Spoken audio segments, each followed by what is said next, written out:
Welcome into Mean Green Mania. I am your host, White Shot, joined alongside Houston Hall, Carson Stark, John Phillips. And the last time that we spoke, UNT had two big tests ahead of them with UAB and Rice.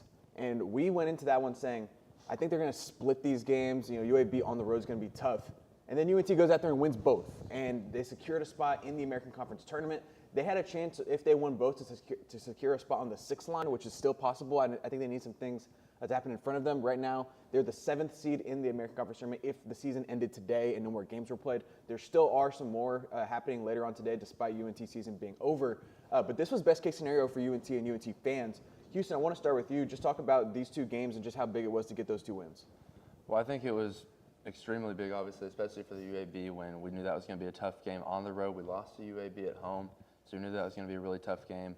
I remember after that, 4-game losing streak we went on, where we were 3-7 in conference at the time, and I was sitting there thinking, man, if we could just get back to 500 ball in conference, that would be incredible. And they actually went out and did it. And, realistically could have done better than that with the Tulane game at home. Yeah, that was a game that we probably should have won. And then Charlotte on the road only lost by 1 point and had a chance to put that one away down the stretch. So it was really close to, being a far better season than it was. But 9-9 in conference play, 18 wins for Coach Robinson in his first season. I think, isn't that the most by first year head coach all time? So it is.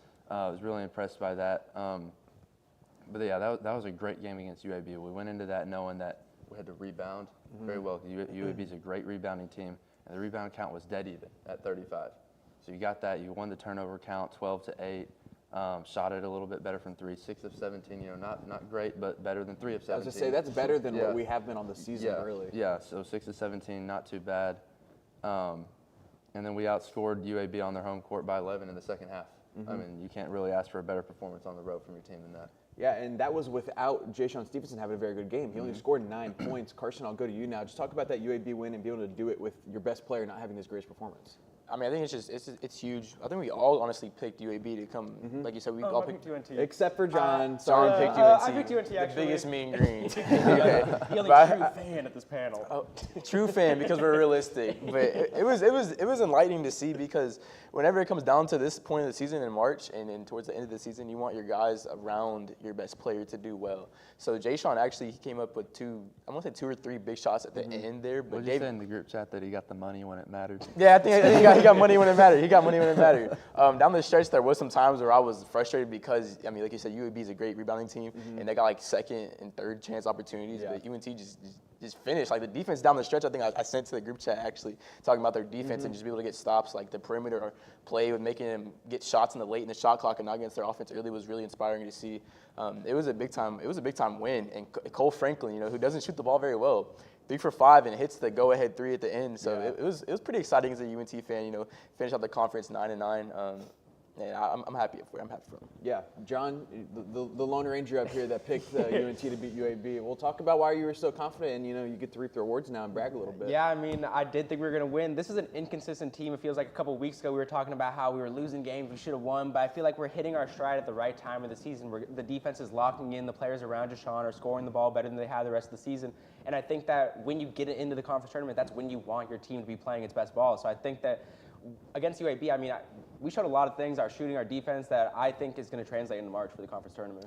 Yeah, and then on the flip side, so both of these games ended up being 62-58 with the final score, which is actually pretty cool. That's really interesting. But both of those two games couldn't have felt more different as a UNT fan. The UAB game was kind of a battle the entire way, and UNT was able to pull away. The Rice game, on the other hand, a game that I was going into confident, based off of how we had just performed against UAB. Now we're back home to finish out the season against a Rice team that we're trying to get revenge against. Senior night, all that. Senior night, yeah. Everything seemed to be on UNT's side, and then you go out and lay an egg in the first half, and it only scored 23 points. Houston knows. He had to hear about it because I was texting him throughout the game. I was incredibly frustrated with the performance that UNT put on against Rice, but they find a way to win despite how, ugly it was in the first half. A big-time comeback in the second half. Jayshon Stevenson has 0 points in the first half. 0 field goals attempted. 0 field goals attempted. He didn't even shoot it in the first half. And then he has a big second half to bounce back. I was a little frustrated with the rotations. I'll get into that a little later. Houston, what do you think, though, about the comeback win against Rice and UNT showing that, they are able to put up big scoring numbers in at least a half of basketball in crucial moments?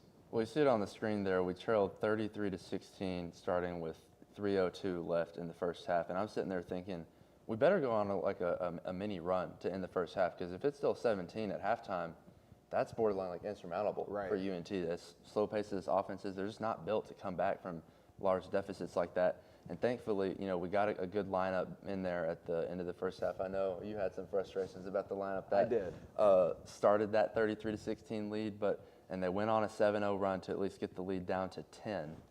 Reese Robinson hit a big three in the corner. That was right before halftime. I think that was a big shot going forward. Reese Robinson had a pretty quiet game, though, overall. Who had a great game was Jalen Smith for Rice. He was on fire in the first half. I think he had 4 made threes in the first half. He was well over his season average on points by halftime. And at the time, I was like, man, he's going to run us off the floor. He can really play.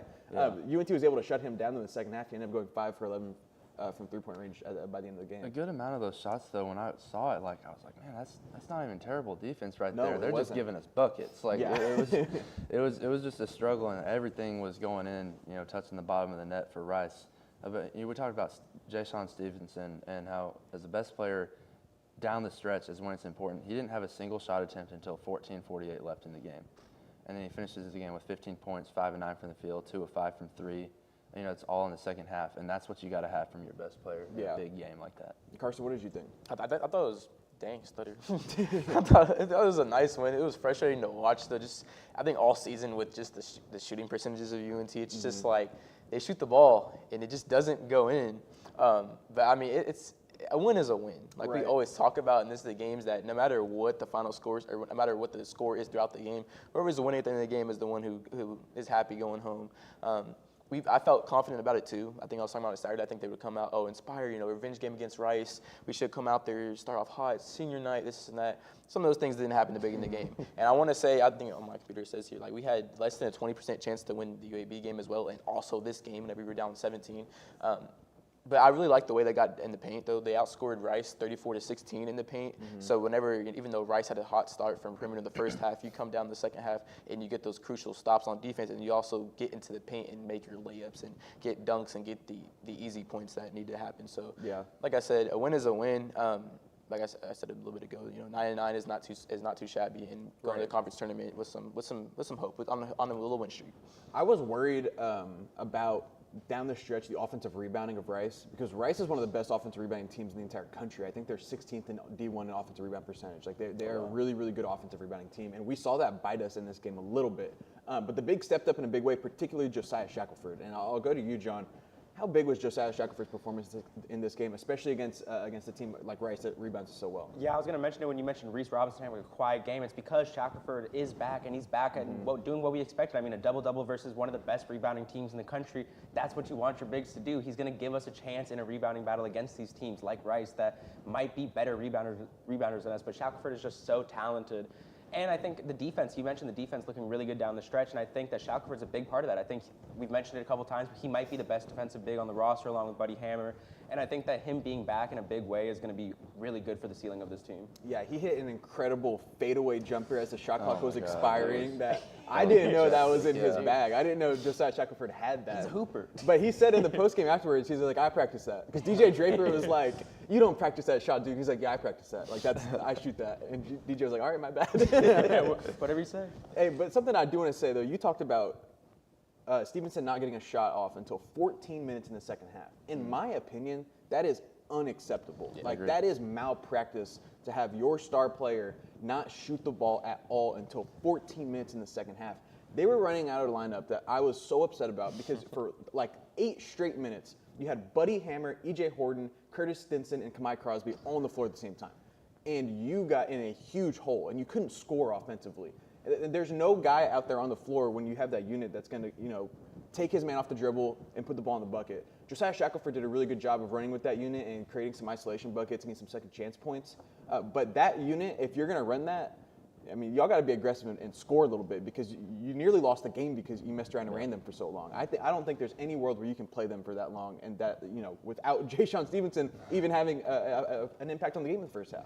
Yeah, I feel like if your star's having a bad shooting night, that's okay because at least he's getting the shots up. But 0 shot attempts. I mean, and that lineup is one where I think they could really benefit from playing with Ja'Shawn Stevenson, having that bucket getter with them. So I don't really understand running that. It was strange to me, but I mean, a win's a win. Yeah. Well, coming up next, we will preview the AAC Conference Tournament where UNT has now clinched a spot in. So we will preview all that coming up next here on Mean Green Mania. There's no harm in wanting to have fun while in college, but it's easy to lose track of how much you've had. Apps like Drink Control and Alkadroid can help keep track of your consumption and blood alcohol levels. If you or someone else does drink too much, the signs of alcohol poisoning are as follows: pale skin, vomiting, confusion, low body temperatures, irregular breathing, blacking out, and is hard to wake up or cannot be woken up. Dude, are you okay? Hey, what's wrong? Wake up. It's an exciting time of year, but it's important to be responsible. If you suspect someone is suffering from alcohol poisoning, get help immediately. You will not get in trouble for seeking help if you are underage. For more info and resources, go to UNT's Division of Student Affairs.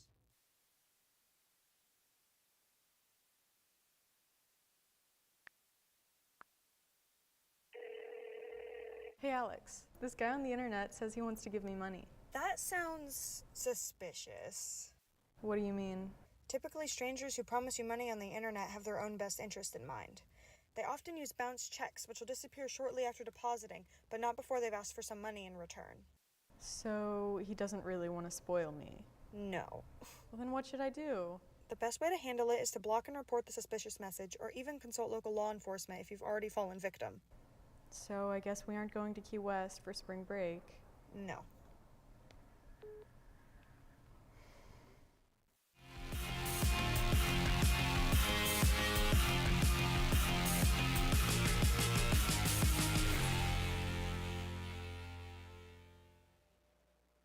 Welcome back to Mean Green Mania, and the American Conference Tournament is set to get underway. There are still a few games that are going to be going on later today that will solidify the standings, but I think for now, all of the teams that can make it are in. Is that correct, or are there teams that can still, get a berth in the American Conference Tournament? Is this set? I think it's pretty close to set, but the seeding is going to shuffle. Yeah, because I think since we beat Rice, I don't think there's a way that they can climb in, and then ECU and UTSA, ECU and UTSA were already out. Okay, yeah, so that makes sense. Yeah, Yeah, UTSA. the UCA have been out since mid-January. There goes my pick. Yeah, there goes my preseason favorite. It's always fun to beat up on UTSA a little bit here at UNT. We got to take our wins where we can get them. Yeah, especially because UTSA had a really good football program. They have a really good football program. They're Has-beens, they're washed. down. Nah, you go to Alamo Dome, you might lose. You could be the best team in the nation. They could It's beat true. Ohio State at the Alamo Dome. Hey, don't mess around with the Alamo Dome. The Alamo Dome is nice. But the AAC tournament, is for the most part set in stone. And UNT currently sits at the 7 line. They finished their conference season at 9-9. And Houston, you were telling me you got some teams that are all sitting right there, bunched up at 9-9. Tell me about them a little bit. So this group of teams, a group of 4 teams that I'm calling the Circle of Mediocrity. As we were talking about, UNT is in that group, by the way. UNT is actually dead in the middle of that group. As you were talking about, UNT is the only team that's finished their regular season in the conference at this point. They're 9-9. If Tulane wins, Charlotte loses, and FAU loses, which is very possible because for that to happen, all you need is chalk to hold. Yeah. You got FAU and Charlotte are both going on the road to play like Tulsa and Wichita, like 2 of the top teams in the conference, and then Tulane is at home against, I think, Memphis, who's lost like the last 5 in a row. Yeah, they've had a very disappointing season so far. Right, absolutely. And you know what's funny is that losing streak started with us. That's right. Yeah. Mean Green. Yeah. On national TV, ESPNU. Yeah. They just, that was so degrading to them that they lost to us. They couldn't handle it. But yeah, if all of those things happen, you'll have 4 teams finish with 9-9. And the way I've seen every tie that consists of 3 or more teams be broken is it's like they break that group of teams down into a mini conference and see what their records are against everybody else in that. Well, the problem is that UNT, FAU, and Charlotte are all 2-2 against the other 3. Tulane's the only team who's not, and they're 3-3. So I have no idea. If that ends up happening, it'll be interesting to see how the conference goes and breaks down the tie and where the seeding ends up playing out. Speaking of, Memphis and Rice are both 12-18 on the season. Memphis is 7-8 in conference. Rice is 6-11. Memphis does have the head-to-head win against Rice. They only played once. Yeah, they only played once. So I think even if Rice wins and Memphis loses, Memphis would still get that 10 seed above Rice because they have the head-to-head win. I'm pretty sure.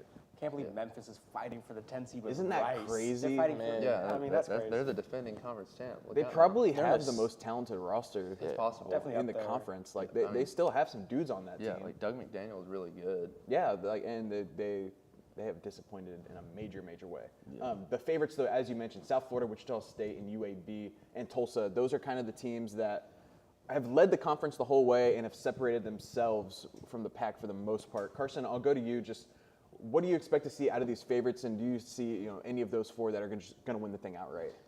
I think South Florida will win it, but I don't think it'll be too close. Just because I think Houston mentioned before we got on the air, it's the Americans kind of like the group of group of five SEC. Like it's really bunched up, and any team can almost beat any team.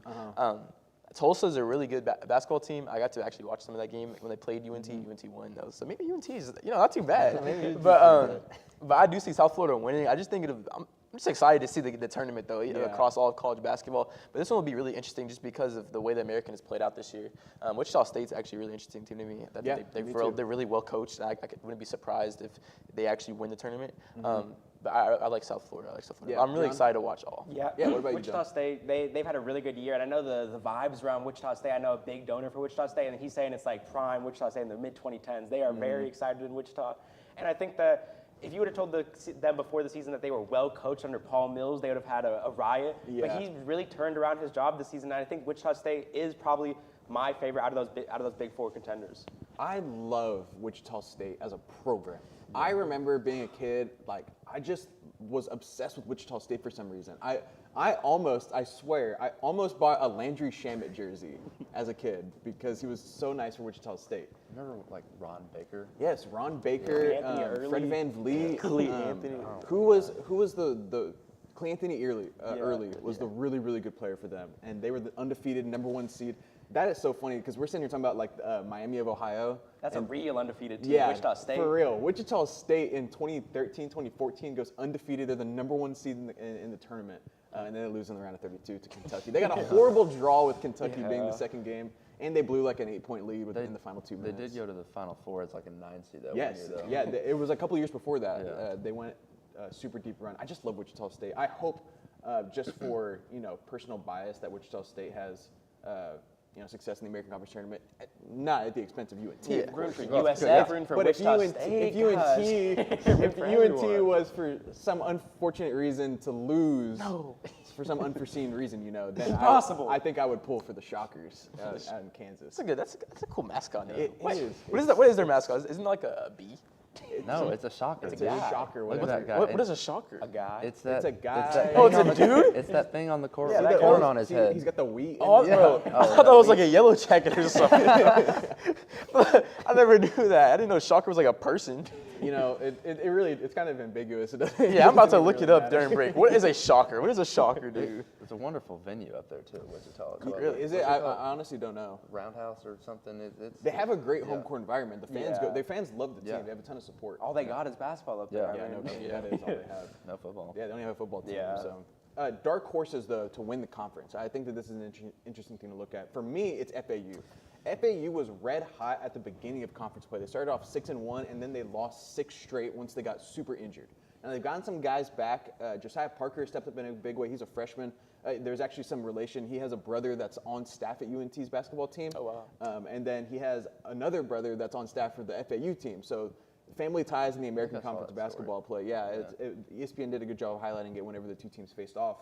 But I think the FAU, if they can get healthy, now I don't know what the status of all the players are going to be, but if they can get healthy, I think that they have a chance to make some noise if someone's going to make noise in the American Conference tournament, because I think that's a talented roster that got bit by the injury bug in the middle of conference play, and they've done everything they could to battle back. So FAU is a team that I really think could make some noise. Anyone else that y'all think that could make noise as dark horse?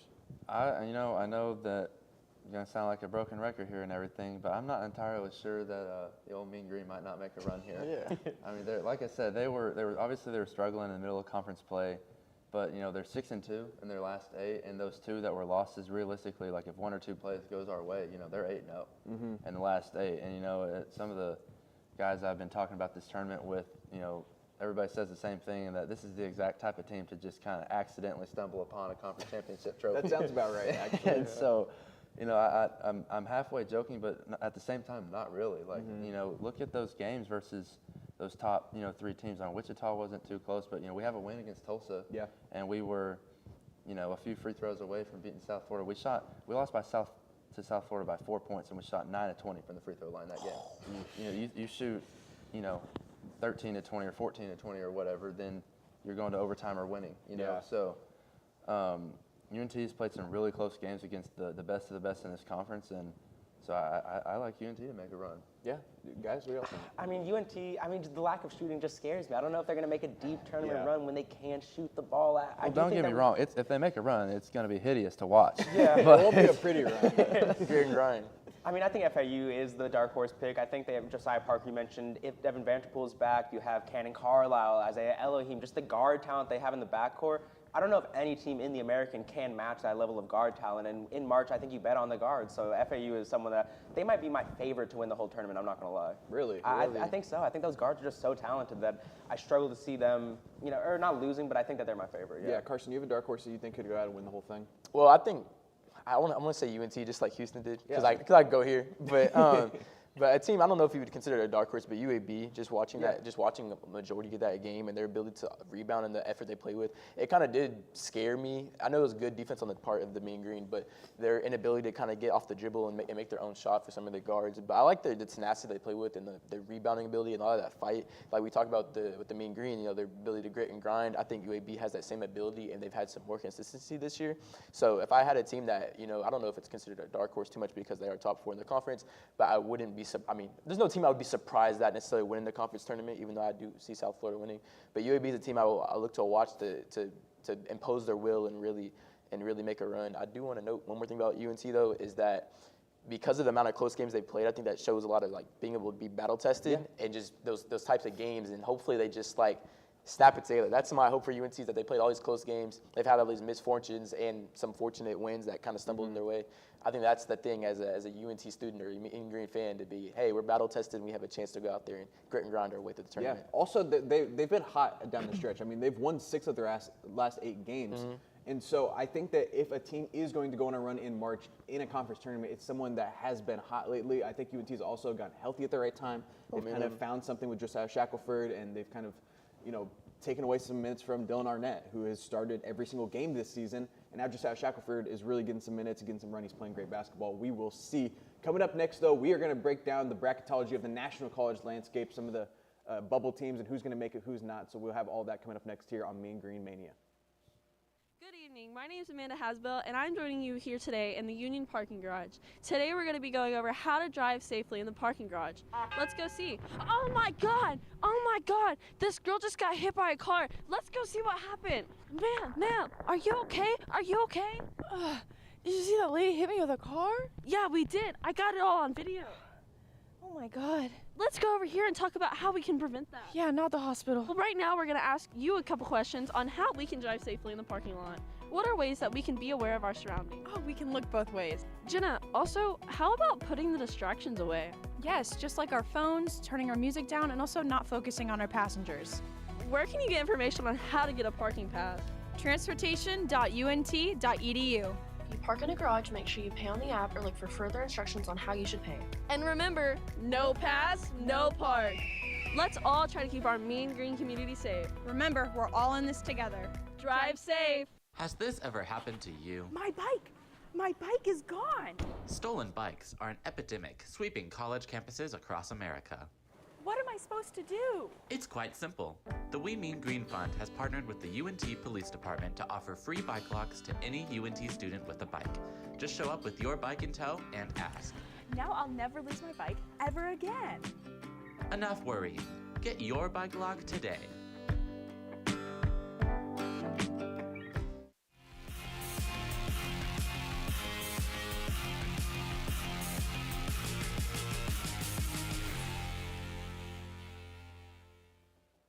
Welcome back to Mean Green Mania. I'm your host, Wyatt Schott, and it is peak bubble season and bracketology season here in approaching the middle of March. And so there are a couple of teams that have had arguments for, are they going to be in, are they going to get left out, who's going to be in. And right now, the last 4 in, as it currently stands, according to Joe Lenardi of bracketology, this ESPN. This is not the official thing, but this is a good reference point just for the overall encompassing look of college basketball. It's Santa Clara, it's SMU.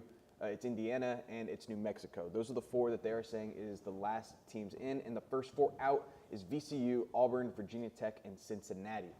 Personally, I think Santa Clara should be in, even if they don't go on a deep run in the West Coast Conference Tournament.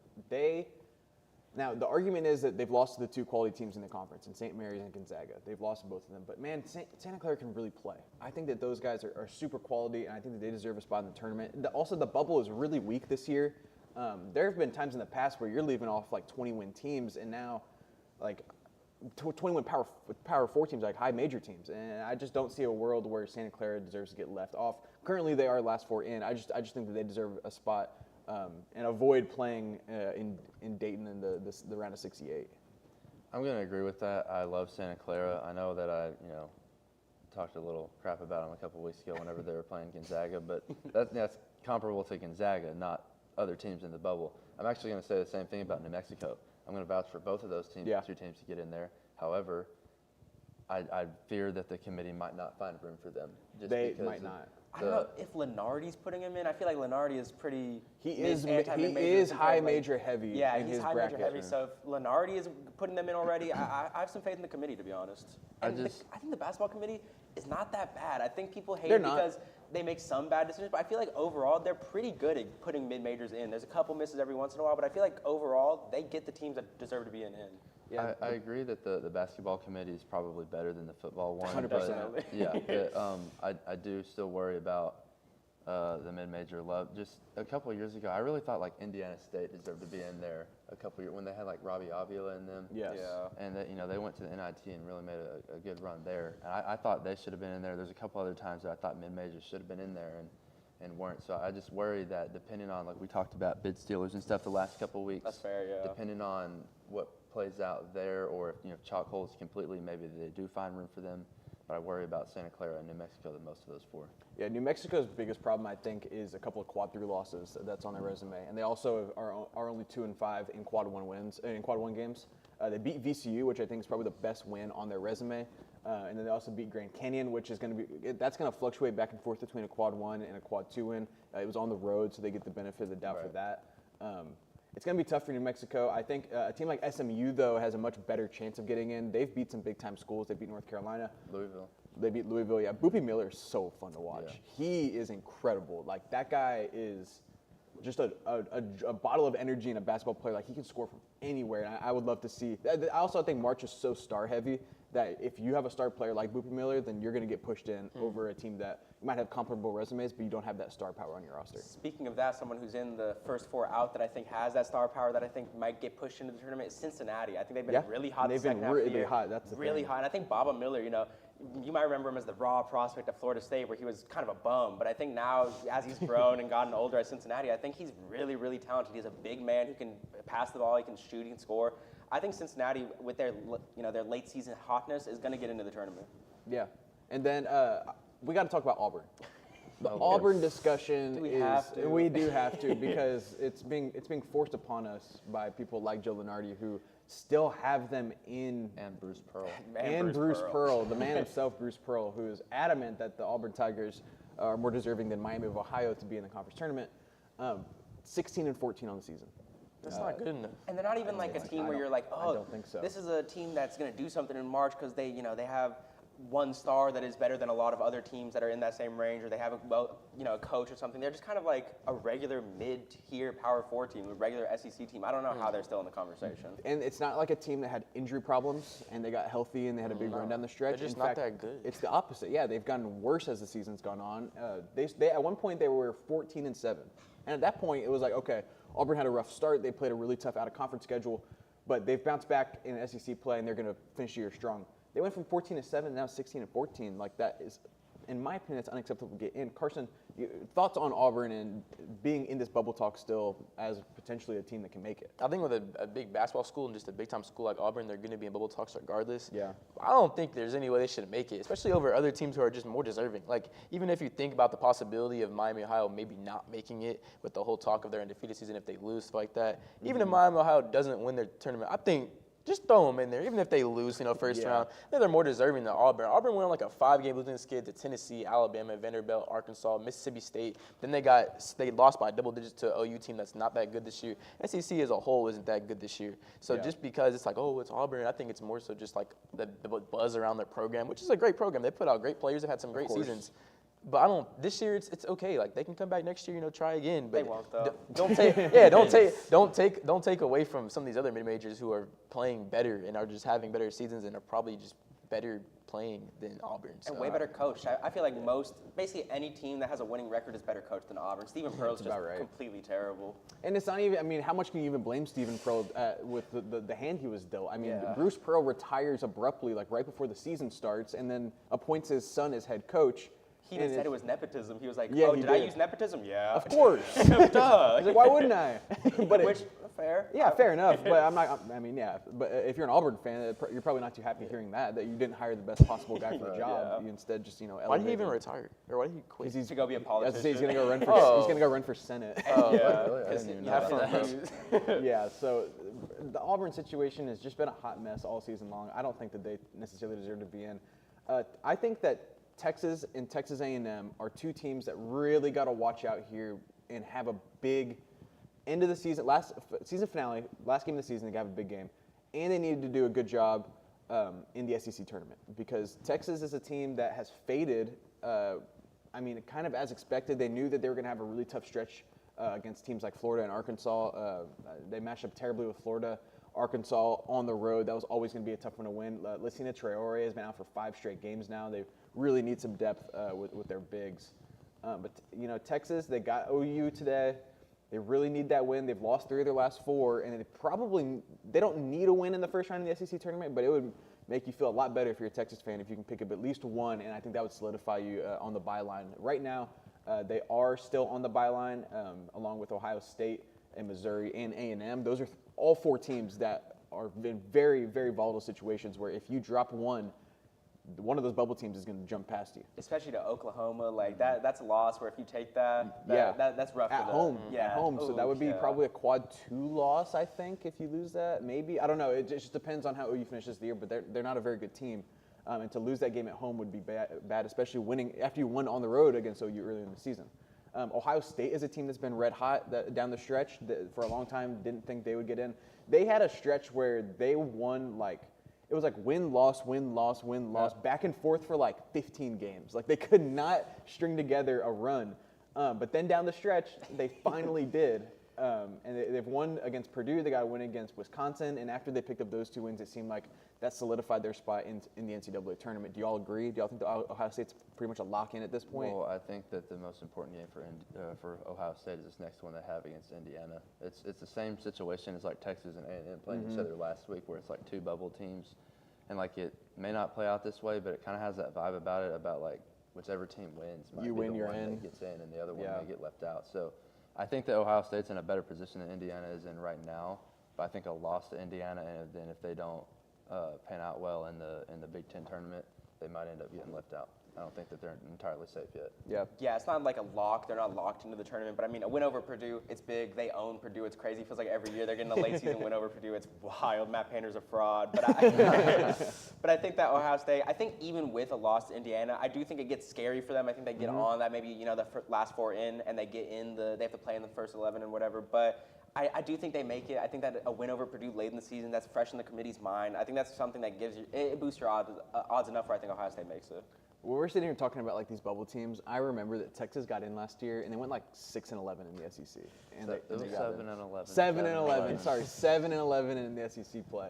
They still found a way to get in. So the SEC the SEC was the SEC was so good last year. It was entirely different, and they did have a good run in the SEC tournament. Yeah, they picked up 2 wins, right? They beat Vandy, who was about the same level as them, and then they were able to get a win over A&M, who I think was a 4 seed in March Madness. That kind of sealed the deal. And they were able to slip in as the last team in.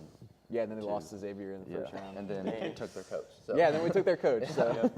Who really won? Exactly. I think that's a big Longhorns win. I think we can all agree on that. Let's talk about, real quick, one player that you think needs to have a big March. For me, it's Xavier Lee at Florida. He has really come on down the stretch. They brought him in to be a big-time player for them. I think he needs to have a great March for Florida to maximize their potential and go on what they hope to be a back-to-back championship run. I'm going to go with Milos Uzan from Houston. Maybe not statistically the best player on the team, but he leads the team in minutes per game at 32.9. I think there's a reason for that.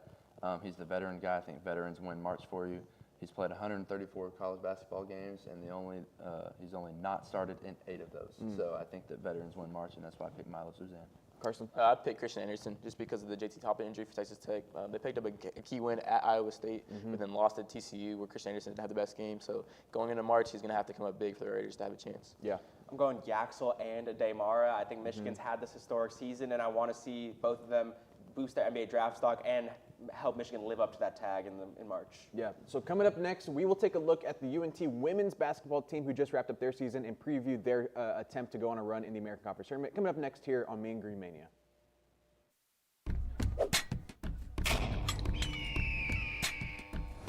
Why should you join Talons?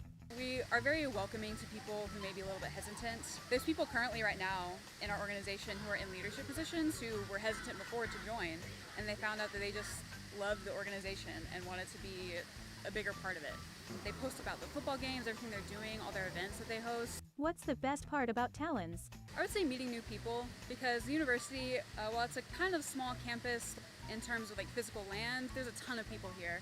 And so getting to meet all these people who have so much school spirit and love for this university and wants to spread that to other people, it's kind of like a little miniature family that we're in.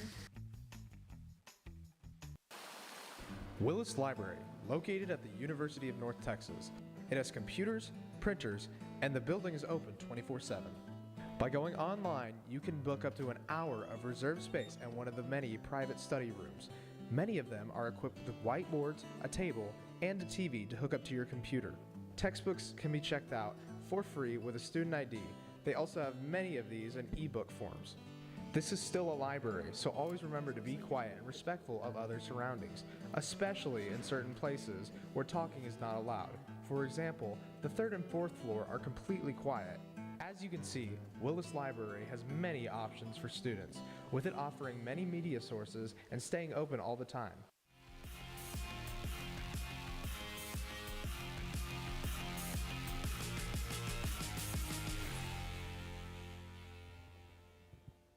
Welcome back to Mean Green Mania. I'm your host, Wyatt Schott, and we are finally going to talk about the women's team. We have neglected the women's team all year long, and I feel bad about it. Coming after this show, we're going on a spring break. When we come back, we will have a women's-only college basketball show. So we'll talk UNT women's team, we'll talk national women's team.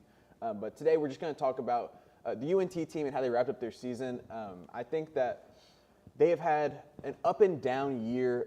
Jason Burton has had a lot of success with this program early on. And early on in the season, I actually really liked their roster. I liked the way that they played. They had some tough stretches. I think they expected a little bit more from Andy Schisler, who they brought in as a transfer. She played really well. Then she kind of, faltered. They ended up bringing her off the bench. But they've had players step up in big ways all across the floor. And we can't talk about UNT women's basketball without talking about Megan Nestor. Megan Nestor has been an animal. I was able to work the broadcast for her game where she dropped the 30-30 game. And that was, it was unbelievable. Every shot that went up, she got the rebound. 30 points, 30 rebounds. Megan Nestor, just hats off to her. She has had an incredible season. And she's going to have a phenomenal career down the stretch because she can really play.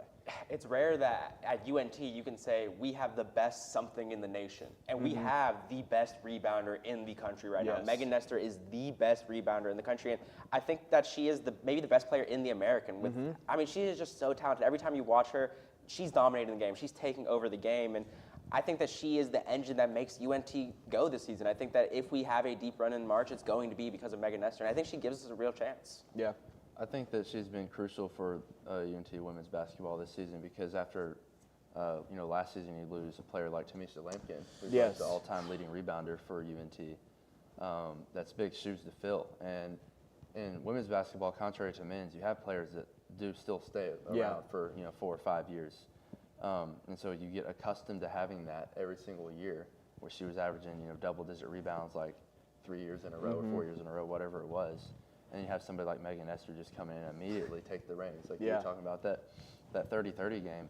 That wasn't like recently. That was in December. Yeah. So it's not like it took us very long to figure out, who was stepping into those shoes that were Tamisha Lampkin's. Yeah, she has 19 double-doubles on the season. She's been a double-double machine at the UNT program record, I believe, for a single season. I have a question. Is Tamisha Lampkin related to Eddie Lampkin?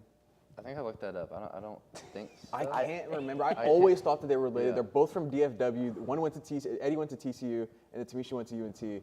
I don't think they are, They were both forwards. I was like, I always thought that there was relation between Eddie Lampkin and Tamisha Lampkin, but maybe not. Are you looking up? We're getting stats and info right now by Houston. Live and breaking. Yeah, live and breaking. Nothing popped up, so. I guess we'll never know. I guess let's just say they are. Yeah. Or they're cousins somehow. Yeah. But there's a couple players besides like Megan Nestor that needed to step up in a big way for UNT to go on a run in the conference tournament. And for me, it's Jazzy Owens-Barnett. She was a transfer over from Rice. We know how good Rice has been really for the past few years in the American. They have dominated year in and year out. I expected a little bit more scoring production from her when we brought her over from Rice with, that kind of prestige of that program. She was able to find some minutes on the team. She averaged 8 points a game her sophomore year at Rice. She transferred over to UNT for her senior year. But still floating around that 7 points per game mark for UNT. I think that if they can unlock her in the American Conference Championship, that elevates your ceiling a lot more. I think that this UNT team is capable of going on a big run in the American Conference Championship. I think they're capable of winning it. We've played Rice close both times we lost to them. The first one, we lost by 4. Second game, we lost by 2. So we can hang around with the top teams in this conference, but you have to have players like Jazzy Owens-Barnett step up in a big way if you're going to do it. I think you're going to also have to have like Andy Schisler step up, because when you have somebody like Megan Nestor that can really crash the offensive glass, your 3-point shooters and your spot-up shooters become really important. Yeah, because when you have such a dominant post, even if it's not off the rebound, you're just feeding it in, everybody collapses in. For reference, Megan Nestor, she's about my height, Yeah. Like she's tall, and she's bigger and stronger than most of the players that she has to play against, so everybody collapses in, and your spot-up shooters become really important. And Andy Schisler is one of those. She's shooting at about 36% from 3, but only 37% from the field. So I think that she's going to have to elevate that down the stretch if this team wants to go on a run. Yeah, Carson, who's someone that you think needs to step up big for UNT if they want to go on a run in the American Conference Tournament? I think it's going to be Asia Proctor. Yeah. She's had a great season. She's leading us in scoring and everything like that. She's shooting the ball really well, 38% from three-point line. And I kind of want to touch on what Houston touched on. It's just the presence of Megan Nestor and how much she matters and how much of the game plan I imagine she is for other teams. Yeah. So whenever she gets those offensive rebounds and she's cleaning the glass, a lot of the teams are worried about, hey, get her off the glass, box her out, collapse the paint, make sure that we can secure rebounds for our offensive possessions. So those kick-out threes are just so important, just being spot-up ready, being able to knock them down, and then, moving the ball around. We don't have too many people on our team who average too many assists, but just being able to move the ball around and get quality shots is what really matters in tournaments like this, where you have, a powerhouse like Rice who's heavily favored to win a tournament. If you want to come and, take their chain, you gotta play your brand of basketball. I think Asia Proctor is a huge part of that. She's had a great season, and she needs to continue to do that if UNT wants to have success in this American Conference tournament. Yeah, Rice is just terrifying, man. I don't know, because you say, we played him close, 4 points, 2 points, but this is a team that just beat Tulsa, who's a contender in the American, by 30 points. Yeah. They're not the Mean Green, though. I don't know. They're not the Mean Green. We're not Tulsa. Right. We're not Tulsa, that's true. We're the Mean Green, but I think this Rice team might just be too talented for us. It might be too talented for the American at large. I think, they haven't lost since December, November, They are on a 22-game win streak 22 right now. game. I mean, maybe something happens. I do think Megan Nestor and Andy Schisler and Asia Proctor, I do think we have the talent to beat anyone in the American, but I think Rice is just playing at a level right now where I don't see them losing the game. Who's a player that you think could step up in a big way for UNT if they are to go on a run? I want to see the bench guards, Micaiah Chase. I want to see Chania Price. I want to see those, the rotational players. I want to see them step up because while, Asia Proctor's had a great season, Andy Schisler, Jazzy Owens-Barnett, all these players have played great. I think that we're going to need more of a scoring output to beat a Rice team. I think we're going to need every single player that's getting minutes to score buckets. And I think that those guards that play, mid-rotation minutes, I think I need them to step up for us to really have a chance versus Rice. Yeah, we ended up finishing 5th in the conference behind South Florida, East Carolina, Tulsa, and of course Rice. You mentioned with Megan Nestor, teams are so much of the game plan goes into stopping her and keeping her off the boards. Her offensive game from just the beginning of the season has elevated in such a big way that if you can get, some isolation buckets from Megan Nestor, then that changes the dynamic of the team also. I think that, her game has developed so much just in the short time that she's been with us. I really do think that she has a chance to.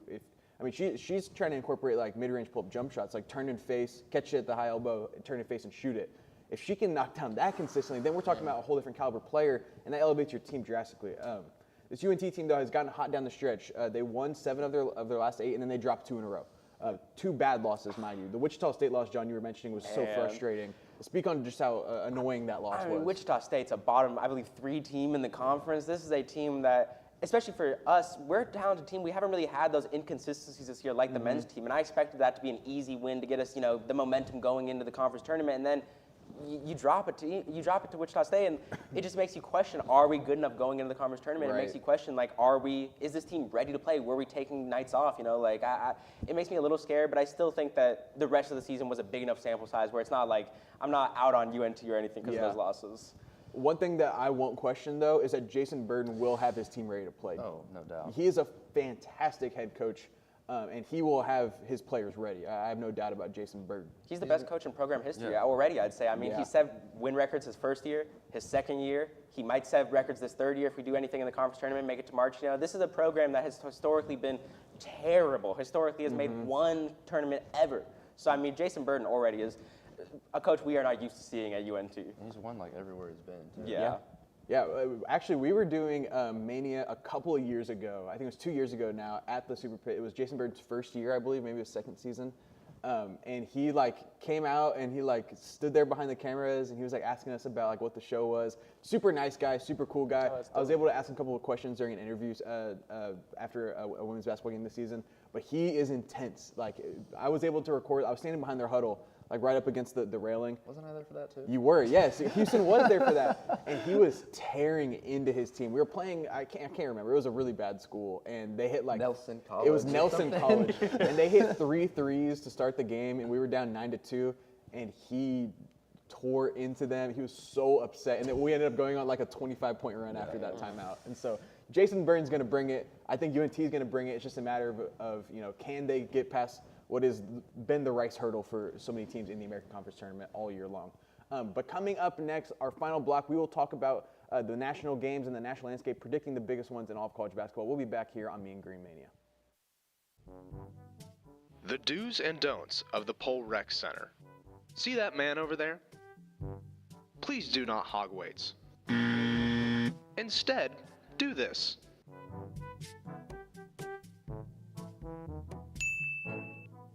Another important part is having an attentive spotter.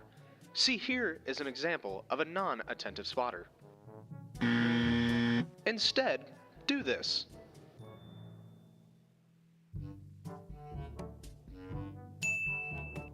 Now we head to the track, which should be pretty easy, just it's important to pay attention to the way the track goes. Remember to wipe down the equipment after you're done using it. The towels are provided by the gym, so it's pretty easy to wipe down the equipment when you are done. Thank you for using the Pole Recreation Center. Looking to open a free checking or savings account but don't know where to start? Check out DatQ Credit Union right here on campus. Get your Mean Green debit card instantly or apply for a DatQ Visa credit card today. Your school, your card. Plus, make deposits at their 24/7 ATM, checks or cash whenever you need it. Make sure to sign up for DatQ's online banking platform and mobile app for easy access anytime, anywhere. Visit them at www.datq.org to learn more. DatQ, the official financial institution of UNT Athletics.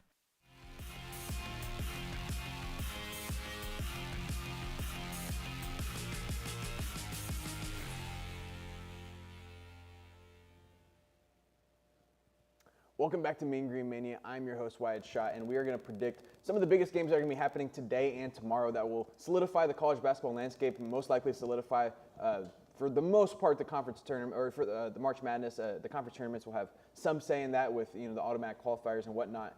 But starting it off, we'll get right into it. Red River rivalry, Texas versus Oklahoma. This one's at Moody Center. The Longhorns need a win here in a bad way, and for that reason, I am picking the Longhorns. I think that they've had this game circled. They know that they got to bring their A game in this one, and it's against a team in OU that's not the toughest team that they've faced much tougher teams in the past few games, like Florida and Arkansas. So it's going to be nice to come back home after losing badly on the road against Arkansas, recuperate, and win against OU?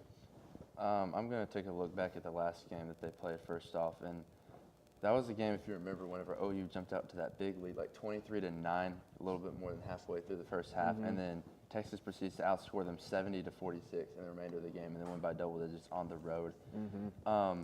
I do want to counter a little bit about the OU is, not great, because while I do agree with this, they are kind of picking it up here at the end of the season. They're like 5-2 in their last 7 games. Don't tell me that. Yeah, this is true. They've won 5 of their last 7, and they aren't just like crap teams either. They've gotten there's a couple of easy wins in there, but they have wins against good teams like Missouri, Georgia, and Vandy. That being said, I am going to stick with the Longhorns. I usually, as I've said on this show, don't pick Texas whenever we have to predict them. But that is true. 2 weeks in a row now. I did, yeah. I picked them against A&M, and they won. And they got the win. They did. They tried to not. They really tried to not. But I am going to go with Texas on this one.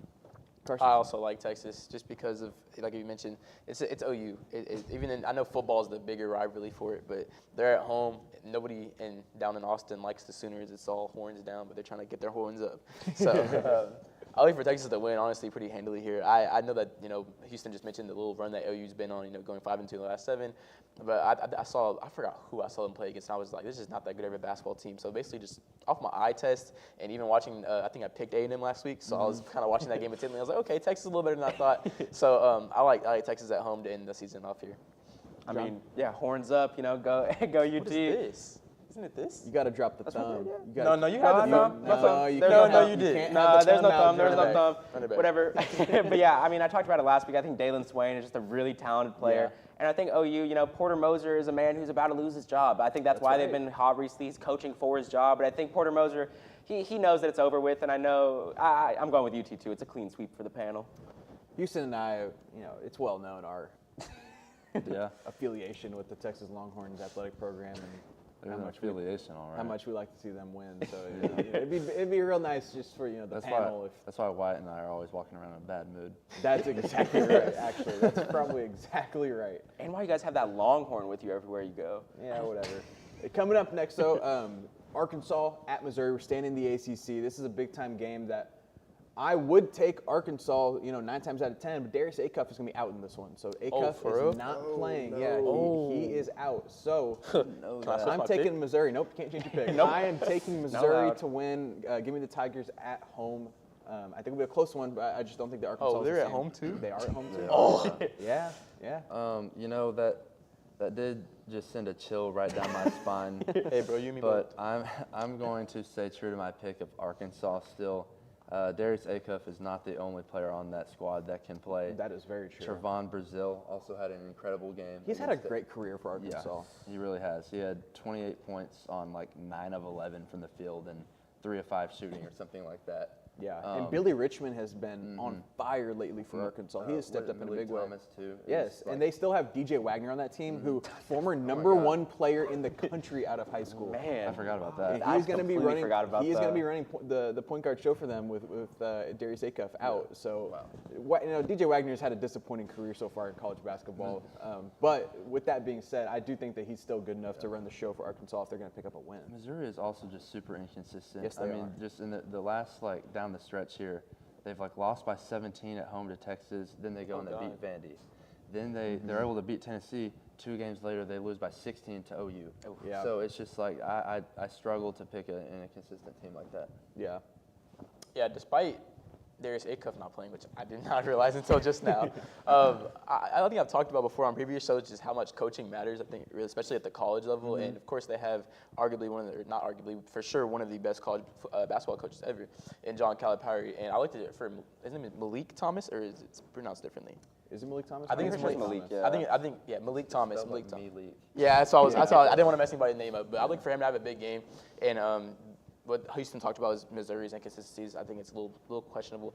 It'll be a closer game than I originally thought, but I still do feel good about my Razorbacks pick. So give me Arkansas on this one. Yeah, I think Malik Thomas is really talented. I think he's going to be, a good offensive option with Acuff out. But I got to support the Cleveland State former coaches. UNT. I got to support Dennis Gates. I got to support Missouri. So I'm going. They're at home. They need a win here. I'm going Missouri. All right, so we will move over to the East Coast and talk about Louisville at Miami. This is a Miami team that has really been resurrected. His name is missing me right now. Who was the former head coach at Miami? Jim Laranga, or something like that. Duranga, how do you say it? Larinaga, I think. Maybe, Yeah, it was Larry something. Yeah, I feel bad that we're messing up his name on a college basketball Big show. Larry. All time, yeah, big Larry. George Mason GOAT. All time great though. That took Miami to the Final Four after they beat Texas that one year. Took George Mason to the Final Four. Took George Mason. Yeah, that's right. When they went on that run in like 06, I think, for George Mason. But Jay Lucas has been the head coach at former Longhorn player Jay Lucas.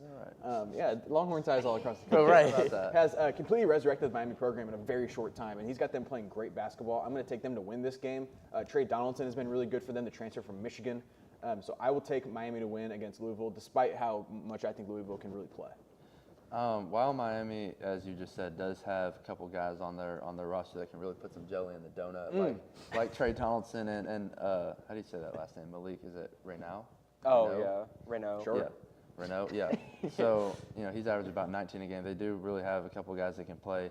I'm going to stick with Louisville. I think that Ryan Conwell and Michael Brown are arguably my favorite guard duo in the country. They both average about 18 a game. Then you got guys like Isaac McNeely and Javon Hadley shooting the ball really well from the outside, about 39 and like 44% from three, so I'm going to go with the Ville. And then also, I noticed this, Miami is severely less battle-tested than Louisville. Very. How has Miami gotten away with not playing Duke all season? Yeah.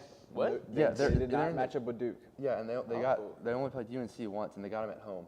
And they beat them. They beat them though. They did beat by them. double digits. They did beat them. Or by 9. However, I think that Louisville is they're right there, and then I think this is the game where they're going to really get over the hump. Also, I might be mistaken. I think Mikel Brown is missing this game with a back injury that he missed a couple games earlier in the season. I think Mikel Brown is out for this game as well. Really? Yeah, he's also missing this game. Y'all got to check up on y'all's injury reports. For real. And that's why I'm going with Miami. They're at home. Mikel Brown's out, who I think is the most dangerous player on that Louisville backcourt. So I think Miami gets it at home. Carson, what you got? I still got Louisville. Even though I've learned that Mikel Brown is out this game. Ryan Conwell, I've seen his game, and he's a great player. And they've been playing pretty good basketball all year. They've been ranked for a lot of the year.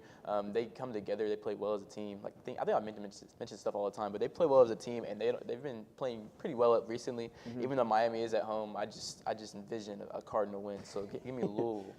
All right, we'll go back to SEC country then, and we'll talk about Vanderbilt and Tennessee, an in-state showdown. We picked this game last time on the show a couple of weeks ago when it was inverted, where Tennessee was traveling to Vanderbilt, and I ended up picking Vandy, saying, this is a team that is getting them at home. They've been so good all year. But since then, Vandy has slipped, and they've kind of piqued my interest in a negative way. I don't know if this Vanderbilt team is all they're talked up to be, and I think that Tennessee's going to get the win, despite Nate Ahmet being out for this game.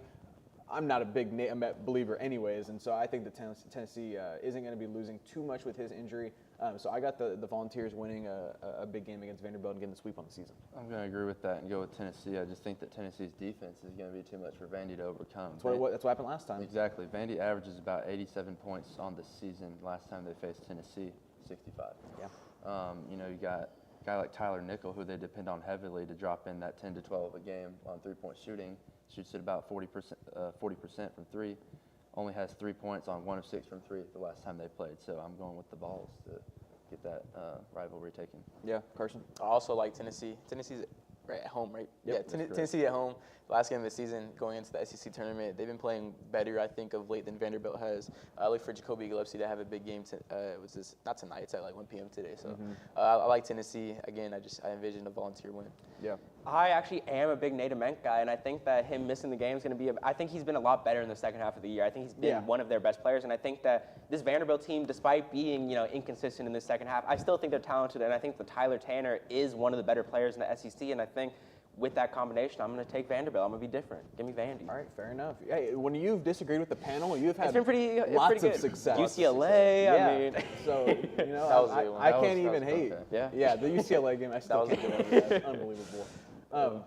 The game of all games. It is the game, not Ohio State, Michigan, but Duke, North Carolina. I mean, it's a basketball spectacle. It's bucket list material, to visit a Duke, North Carolina game. The Blue Devils get them at home this time. They lost on the road to North Carolina in a game where they controlled it the entire way.